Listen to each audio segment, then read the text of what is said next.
backyard. My, my grandmother just goes behind the back and just was lying and just hits the little hook. I'm Really? like, what? How old was she at the time? You know what? She had to be all of, if I'm 8, she was in her early 50s, probably. Really? She was in her early 50s. Wow. You know, Is she still she alive? had to be. No. Okay. This was many moons ago. Gotcha. And I'm like 7, 8 years old. Yeah. We're all playing for fun. But she also crossed up my cousin who was like 16. You know what I'm saying? So grandma was not a joke. Okay. You know what I'm saying? So it was super cool. You know that story. Did your grandmother cross you up?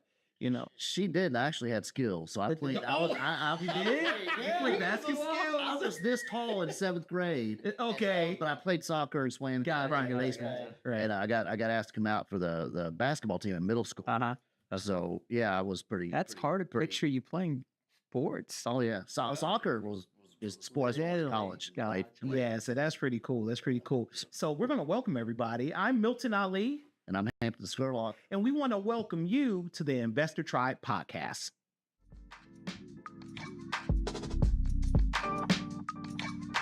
It's the vibe, y'all.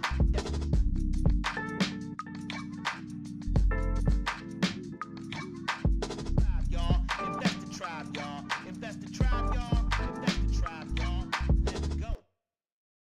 And today we've got Brian Rios, a friend of mine. So he's a master at the midterm rentals and co-living. He has a company called Hobnob. No, you got 7, 8 years, several 7 years. Tomorrow's going to be 7 years. Well, 7 years. Okay, wow. So we've got quite a while. He's going to inform us, how co-living works, difference between short and midterm rentals, furnished rentals, how to advertise them, how the benefits and the increased cash flow you can get. And That type of investment. And didn't you say we're going to learn everything in this podcast about midterm rentals today? All Everything. that we can squeeze. No in. pressure.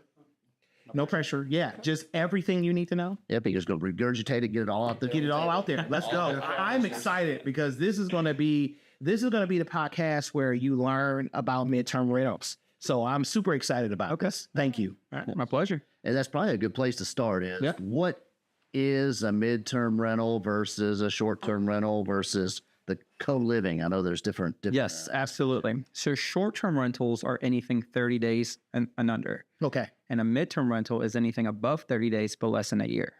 So once you sign that 12-month agreement, now you're at long-term rentals. Okay. Hobnob, we are month to month from day one.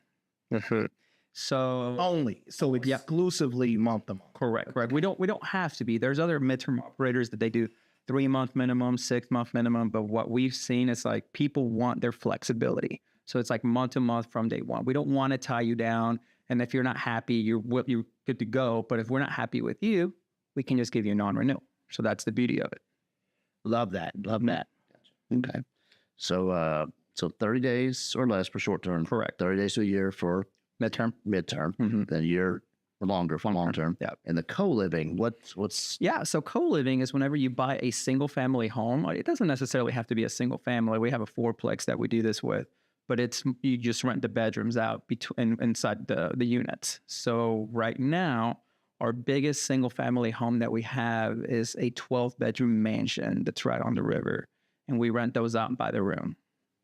So that's co-living when you just rent the rooms out, and then the other spaces, the common areas are shared. Living rooms, most of the time, the bathrooms, laundry rooms, dining rooms, all those. Those are shared. That is amazing.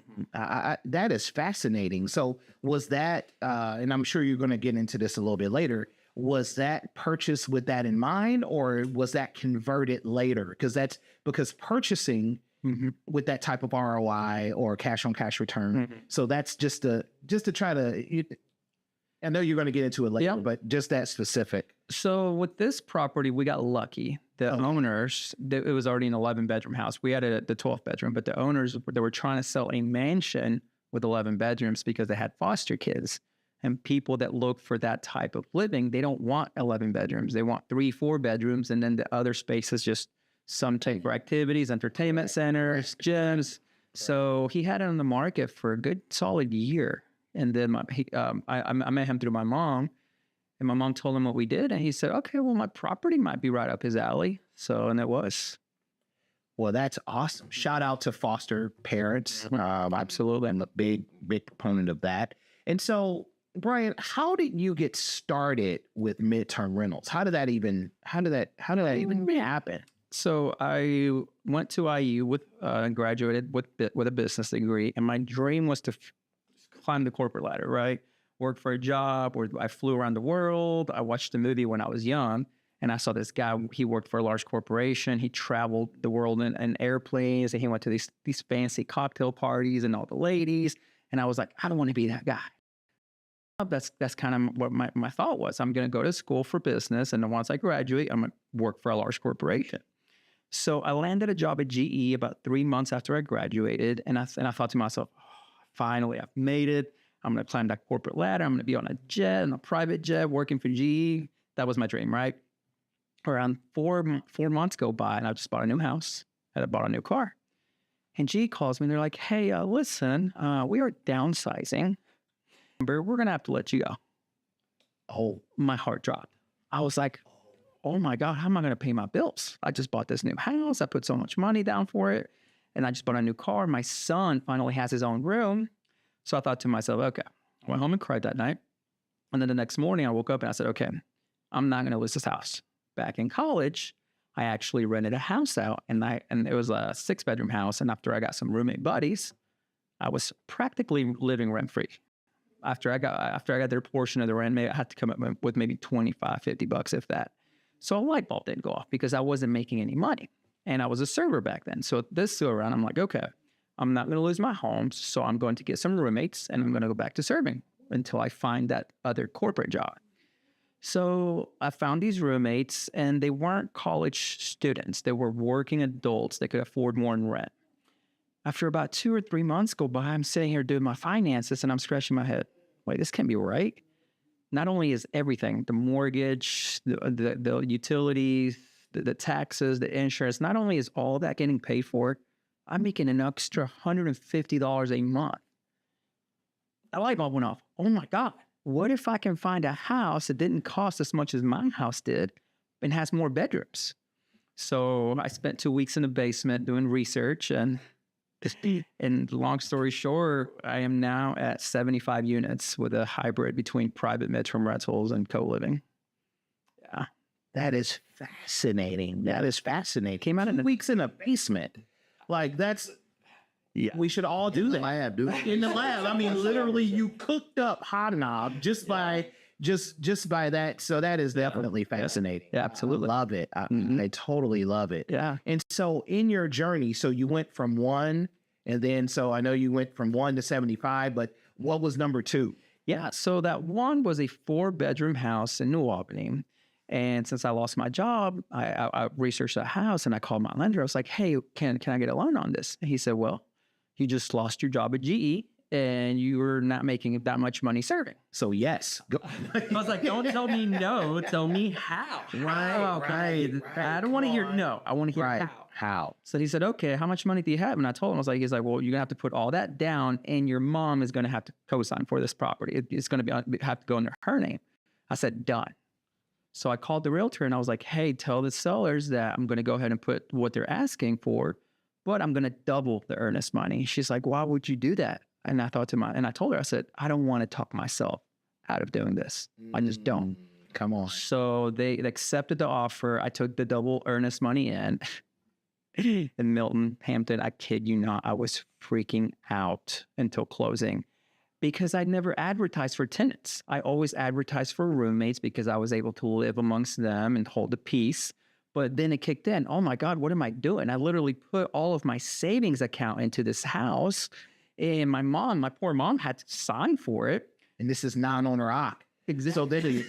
Yeah. So, and the entire time I'm thinking, oh my God, I'm actually having to advertise for tenants. And well, what if they don't get along? My dad, he told me horror stories of tenants like trashing people's houses. And I was like, I couldn't sleep at night. And the day, it took 2 or 3 weeks to close. And I remember the day of closing, the sellers gave me the keys, and I met my first tenant at that property.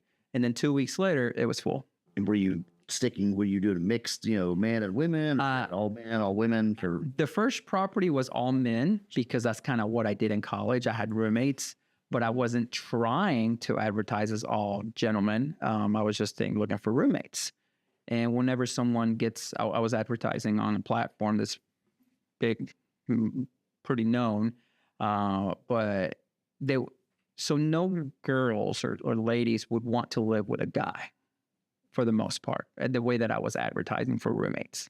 But this go around, I was kind of advertising for tenants like if they were my roommates. And I remember one day thinking, okay, so there's 4 bedrooms and I did the math and I'll be making an extra $600 a month in profit. I still called it profit. I had no idea there was this huge real estate world out there. So, and then I thought to myself, okay, what if I stay in one of the rooms? That way I can hold a piece. Well, no, because then I'll be breaking even. And I'm not doing this to break even. So yeah, 2 weeks later, the house was full. But about 2 or 3 months after that, they all started having problems amongst themselves. Yeah. Okay, so because my assumption would be that if you set up the midterm rental full, there'll be no problems. There'll be no issues whatsoever. Everyone lived in peace and harmony. Emily cleans the bathroom. Everyone washes the dishes, takes out the trash, right? I think go by afterwards. And it was completely perfect. So is that what you're going to tell us? No, it was not. Oh, okay. So after 2 or 3 months go by, they all know that I'm the owner. And they keep calling me with issues. And I'm thinking, okay, listen, guys, or house meeting. Let's all meet at the house on this date. So we did. And one by one, there was 4 of them. I said, okay, what's your problem? What's your issue? Well, I buy all the toilet paper. And then whenever I go out of town and I come home, there's never any toilet paper. I said, okay, what if we buy the toilet paper? Is that okay with you? He's like, yeah, that's fine. Okay, next one. What's your problem? Well, I clean and clean and clean. I do a lot of the detail cleaning and nobody ever does detail cleaning.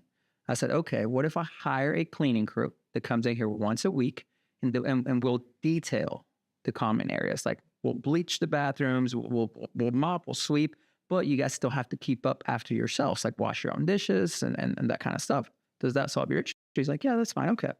The next guy, he's from India. I was like, well, what's your problem? He said, well, I'm from India and I like it really hot. And thermostat up to 76.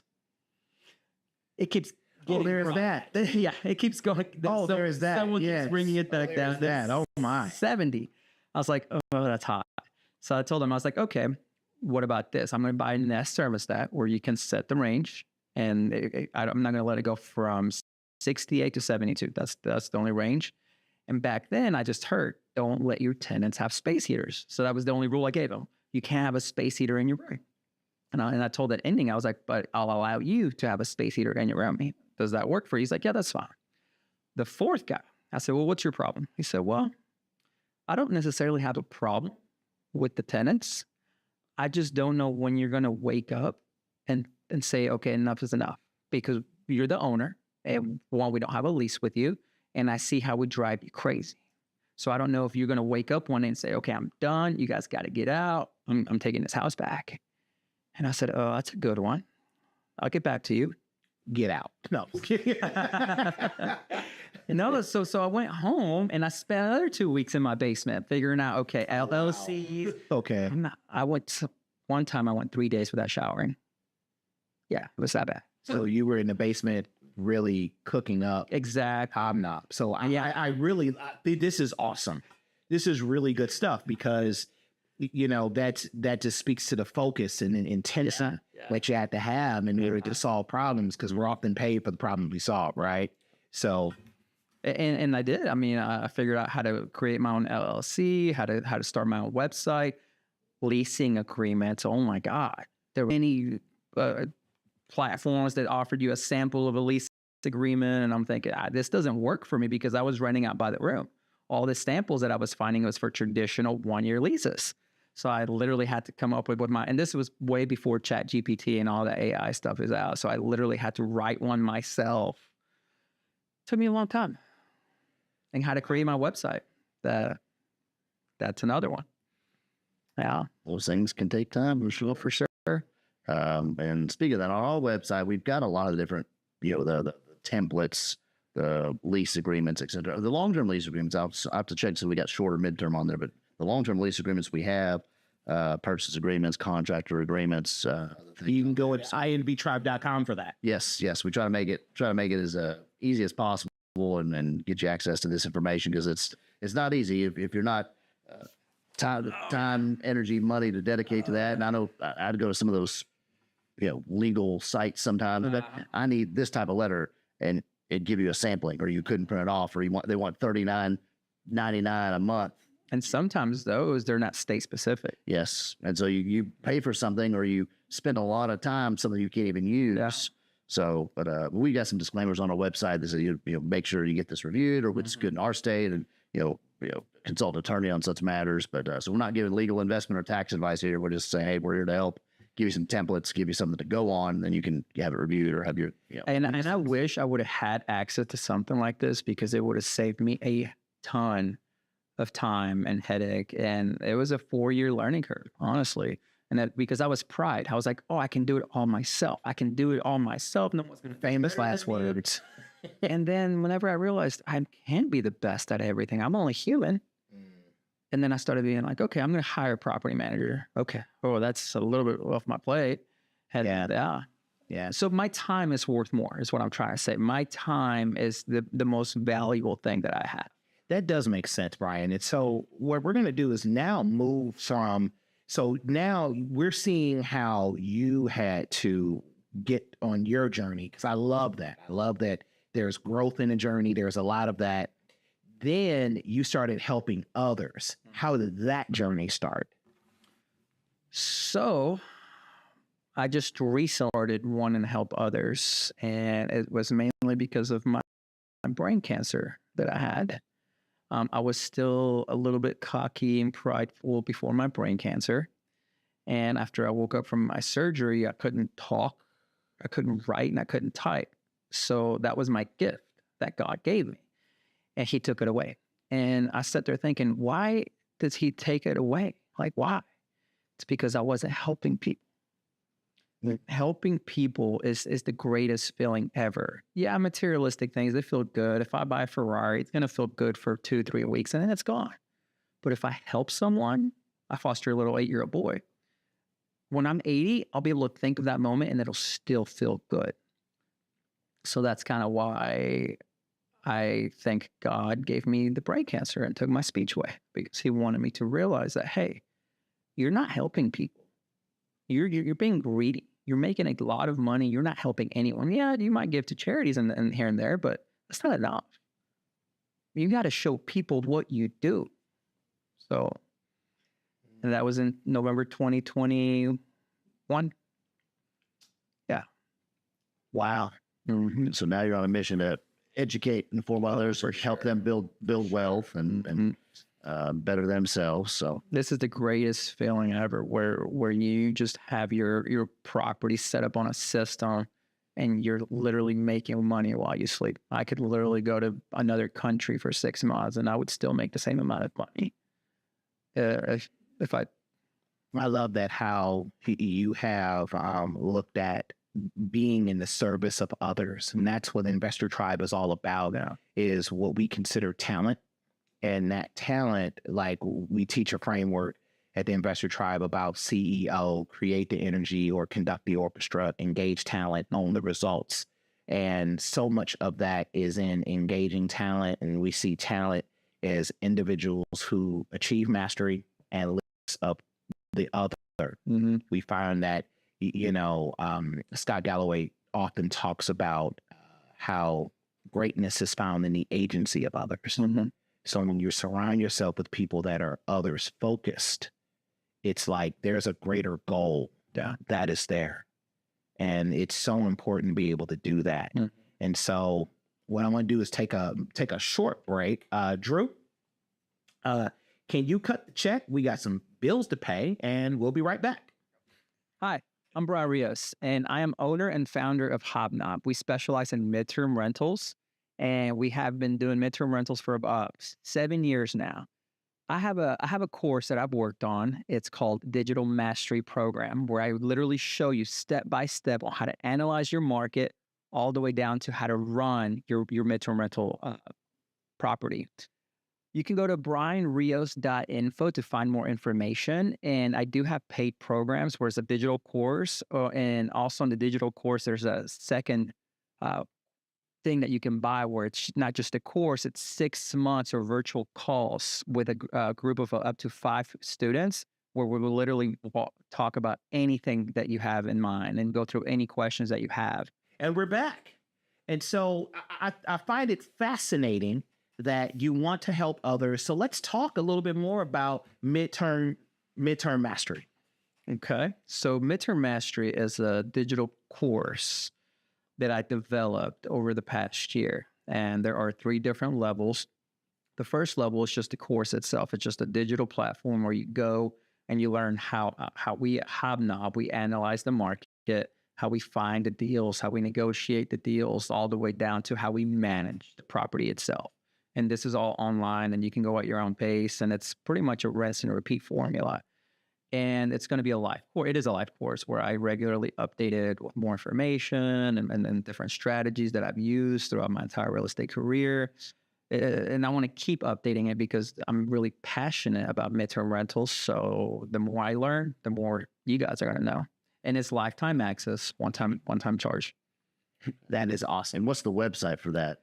So it's midtermmastery.com, but there's a hyphen between mid and then between term and mastery. Can they see that? They can't see that. Oh, they can't see that? Okay.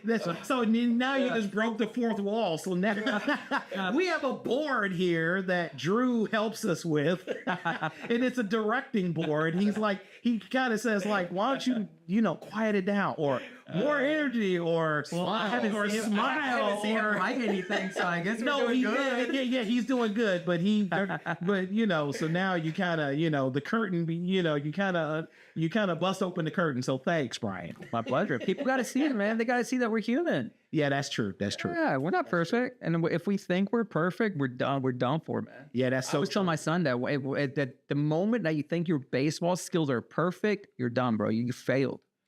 Don't ever think that you're perfect because there's always something to learn. There's always going to be someone doing better than you that you can learn from. Continuous improvement. Right. So the website, for those of you that can't, everybody in the world except for us. Right, except for us 3, right. And Andrew. And Drew over there, yeah, we got www, then mid-mastery.com. And there's even a special promo code for all the investors. Yeah, so anyone that's on this watching this, just put the promo code Investor Tribe 25%, and that'll give you 25% off any program that we have. And is it 25% spelled out or just the little? Just the 2 and the 5, and then the little symbol. Okay, that is awesome. That's awesome. Yeah.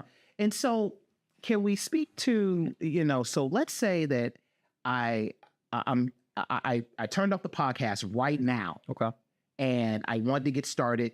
Don't turn off the podcast right now. Please do not turn off the podcast because he's getting ready to give you the help, right? So, just wait a few minutes after he answers, then turn it off and see if you can implement it, right? So take the course and then go out and implement. However, if someone said, hey, I love what you're talking, I love your story. I don't have 2 weeks to go in the basement. However, I want to go get started. What should I do? Well, in the course, I actually include all the documents that we use and over the last 7 years that I've drafted up. So you did buy the course or you didn't buy the course? You didn't buy the course. Okay. So, so what we want to do is kind of help somebody just do it with a basic overview, because I can say, hey, I would love to go buy a house and I can go buy a 4-bedroom and I can, however, without getting too into the weeds here, why? Let's even talk about that. Why should I even do it? And then I want to do it. How do I go about it? So the biggest reason of why you should do it is because of the whole, and I know this is a cliche word, but financial freedom. Okay. That's the biggest reason why you should do it. You should just do it because you're going to be free from all of the income that midterm rentals give you at the end of the month, which is a lot higher than traditional 1-year leases, a lot higher, because people pay for simplicity. All of our units are fully furnished, month to month, all utilities included. So because they don't have to buy any furniture, they don't have to sign a long-year lease, they don't have to put any utilities in their name, these residents that we're getting, they pay top dollar for the units that we have. Yet our units are really nice, and they have granite countertops, and they're really nice. But people pay top dollar for simplicity and convenience. And today, I say this all the time. Today we are the most connected generation due to technology. But we're also the loneliest generation due to technology and social media. We don't have that human interaction in our lives. So that's where co-living comes in. Co-living, it's a shared living situation, but our houses, man, they build communities within themselves. So you can tell that they're I think it was answering me why, and I can see the reasons why. I was trying to think of financially, if there's a 4 or 5 bedroom house, if it would normally rent for $2,000, in a certain market, I'm just throwing numbers out there. If you had says a 5 bedroom house rent for $2,000, some markets it's different, some it's high, some it's low, but we're just throwing numbers out there. If you had a hobnob house with 5 individual, rooms in a common area, what would rent like, or what look like on that, and what would you profit doing long-term rental? What's the short-term, like what type of difference is there? Gotcha. So there's a lot of benefits with renting out by the room. And one of the biggest ones is that you are never 100% vacant ever. Because with a traditional 1-year lease, you have one tenant, one lease, and once that tenant moves out, you're at 100% vacancy. But with us, since we rent multiple rooms, the worst we've ever had, even since I first got started and I didn't know anything, was like 25% vacancy. That's the worst I've ever had. Wow. With renting by the room. So that is a bar, right? Yeah. So when you're thinking about long-term rental, you can be out, you can have a 50%, occupancy rate, and you are thinking about selling property at this point, right? However, you've always had mostly a 75% or higher occupancy rate. Yes. Now, do you find that because you're thinking of rooms, 4 bedrooms or 6 bedrooms or however many bedrooms you have on hand, has there ever been a situation where you're thinking, okay, I got 100 doors and I got 100 bedrooms right now? Some event in one of the cities where you own property, there is an event that takes place, and now you are forced to deal with migration or, those types of moves where things happen. You get a whole group of travel nurses, and all of a sudden the task is over for several of them. The contract's over for several of them. And now you're forced with, have you ever run, are you ever up against things like that? I'm sure you guys are aware there is a shortage of housing in these next few years. And with that, as human beings, we have 3 necessities: water, food, and shelter. Right. That's it. We're always going to pay for those 3 things before we go out to the movies, before we buy anything that we don't need. So shelter being one of those necessities. Is there a risk? Yeah, there's a risk with everything. But I feel like real estate, it has the lowest risk that's out there. It's real. You could touch it. Not like the stock market where it's paper, and if it crashes, you're done for. You don't have nothing to show. With real estate, it's real. Like I said, you can touch it. And even though it went down in value, I'm sure you guys already know, but real estate has always gone upwards. It goes up and down, but it's always gone in an upwards trajectory. So real estate today, I was actually watching, I saw a fact about this. In California, it went 650% higher than it was in the early 1900s. And in this area, Louisville, it was like 350% than in the 1900s. Right. So your clientele is pretty much individuals that are thinking through, they want to occupy for a longer period of time in the grand scheme. So yeah. Is there a tenure to the average tenant? Yeah. So our leases are month to month, but our average tenant stay is 8 months. And we have a gentleman that has been with us almost 5 years. And we asked him the other day, we're like, hey, listen, we don't want to be rude, but why do you stay with us so long? And why are you staying? He's like, it's like living at home. It's simple. You guys take care of all the cleaning.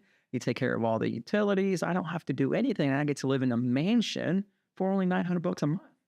with a swimming pool right next to the river. Yeah, So that place there had, you said 12 bedrooms. 12 bedrooms. Yeah. So he's at 900 a month, Mhm. and then you got times 12.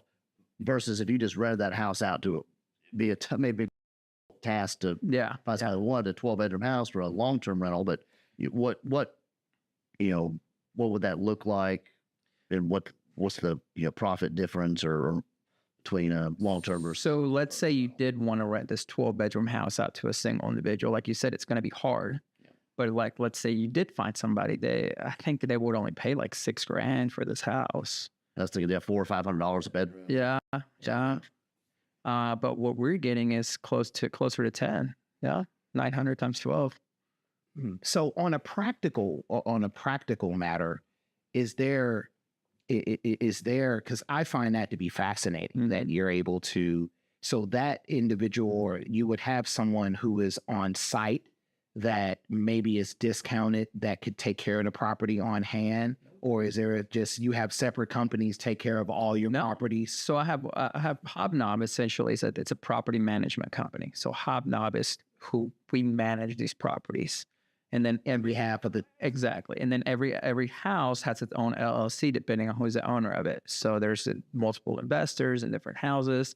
I own a few myself, and between the houses, the LLC that they're under, and Hobnob, we have a management agreement between those two entities. So I literally sign both for the property manager and for the house itself.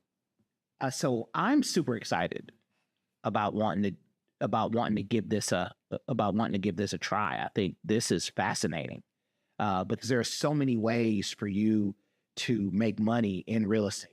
It's so much opportunity, Brian, and I find that you are in a niche that is that's not often talked about. Yeah, it's moderately talked about and discussed.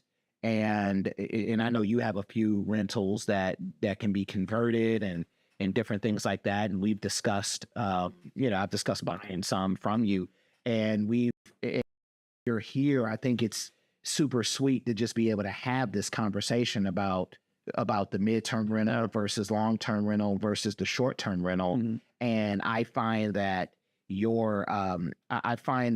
that midterm rental seems to be a very sweet spot because we know that there is a lot of risk in the short-term rental world with regulation, with a lot of frustration with local municipalities, and let's crack down across, the crackdown, across the United States, as well as, and then there's a inherent risk in long term. And so you have that long term because the margins are not as high. Yeah, but it seems like that midterm is super sweet. So, and whenever I first got started doing this, I had no idea that I was entering a world that today would be in such high demand. No idea, because at first it was out of necessity. Whenever I closed on my second investment property, I was still trying to find that corporate job. I just figured I'd do this on the side for now. I didn't even know about zoning whenever I closed on my second investment property, which is important to check into for all you out there if you want to do it. Because here in Louisville, the city looks at room rentals as a negative thing, like a boarding home. And I mean, I get it, because back in the early 1900s, there were slumlords and parts of the town where they would just like cram everyone that they could inside of a house, and it was safety issues. So Louisville literally cracked down on rooming houses. But here we are trying to do it better, more professional. We have certain policies in place. We do credit checks on everybody, background checks. We verify income. We ask for a full month deposit. Like, we do things to protect our tenants. And our average room, just the room only, is like $750 a month, $800 between. That is just for the room. I love it. Yeah. So, Brian, I want to thank you for coming to join us, to hang out with us today. It's been phenomenal. I mean, just your knowledge about, in your story, and your knowledge about midterm rentals, helping us out today, helping the investor tribe out. You are a member of the tribe, so will you come back Y'all forget hang out with us, you know, because we want to get into this again in the future. So we got to have you back. Yeah, absolutely. And there's much to learn here. And in Hampton, people can find us on social media. Where can they find us? They can find us several places. We're on X, Twitter, Instagram, and YouTube. We have a podcast that drops every Wednesday at 1 o'clock. Our website is invtribe.com, and that's our handle on most of those platforms. Except for Facebook, we are at Investor Tribe. Everywhere else, we're at INV Tribe. And that's also the website, invtribe.com. And you can also learn about, midterm mastery because it's on one of our it's on our socials as well. So, this was absolutely amazing. And I love that. And my name is Milton Ali. And I'm Hampton Scurlock. And we'll catch you on the flip side of the Investor Tribe. The Investor Tribe podcast is a production of the Investor Tribe. To learn more, visit invtribe.com.